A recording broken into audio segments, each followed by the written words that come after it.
Hey folks, today we're going to be taking a look at a two-player abstract called Oshi. As you can see, Oshi is a very beautiful game, and it's a game in which you are going to be using your player pieces to push your opponent off the playing board, off the space here. Let me give you an overview of how it works, then we'll come back and I'll tell you what I think of this one.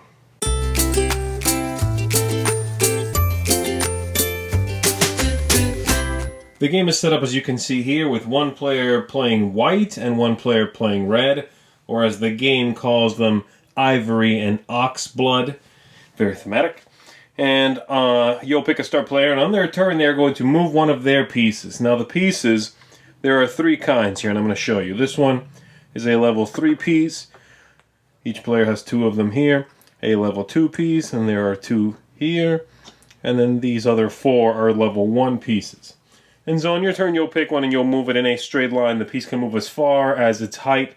So I could take this piece and move it, say, 2 here. It can go that far, or I can just move it 1. It's up to 2. Or if I move this one, up to 3. So I could go this way, I could go this way. I cannot start and change directions. It has to be in a single direction. And so I'll do that, and the other player would move, they could do that. One other thing that the pieces can do is they can push pieces in front of them. And so a level 1 piece can push one piece in front of it. So let's say later on in the game, this piece here is sitting right there. Well, they could push one that way.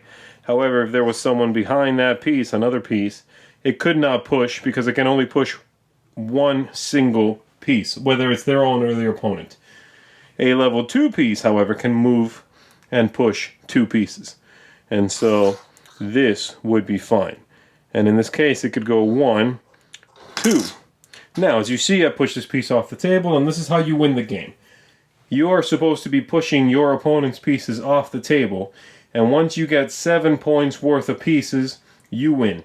A level 1 is 1 point, level 2s are 2, level 3s are 3 points. That's pretty much the whole game. On your turn, move a piece, try to push your opponent off the board. They'll try to do the same thing to you, and whoever gets the 7 points first is the winner. I'm a big fan of abstract games, as you might or might not know. And this one's somewhere in the middle of the pack for me. The game's certainly not broken. There's nothing really wrong with it.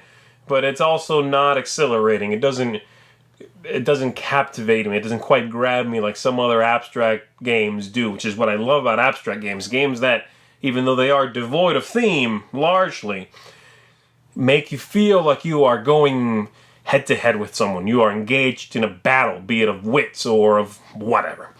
In this one, the strategy's certainly there, but the game meanders a little bit. The game's a little bit slow.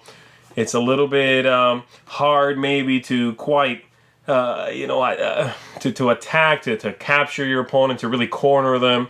Sometimes it happens and it's interesting, and then you have these little corner battles, but the game takes a little long for my taste. I wish it was a little bit snappier, a little bit faster.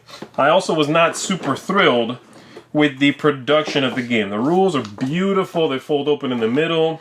Very nicely done.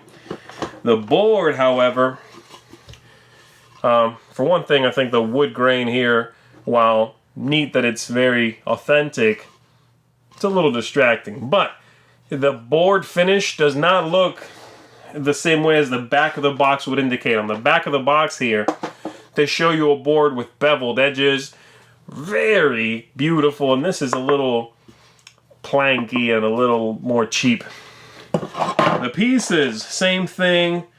These ivory and ox blood pieces are very cheap plastic, very flimsy feeling. They don't feel quality, you know. And I love an abstract game that has really quality, beautiful, chunky bits, and this one does not.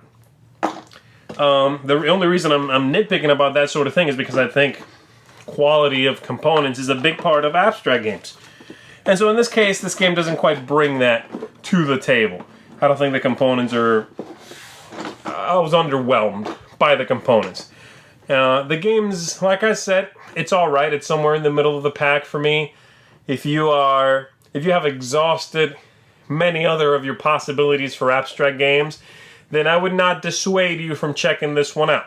But if you are just now getting into abstracts, or you have not really explored that many abstracts, then you can safely give this a pass, at least for a few years, because there's nothing here that is going to make you a convert, I think, to suddenly be rah about abstract games.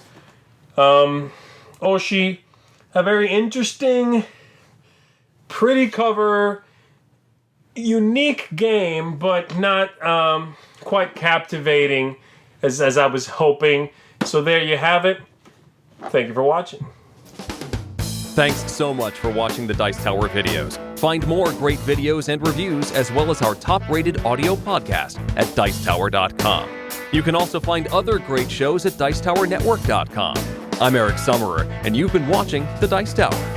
The Dice Tower is sponsored by Cool Stuff Inc., where you can find great games for great prices. Cool stuff in stock. Check them out at CoolStuffInc.com.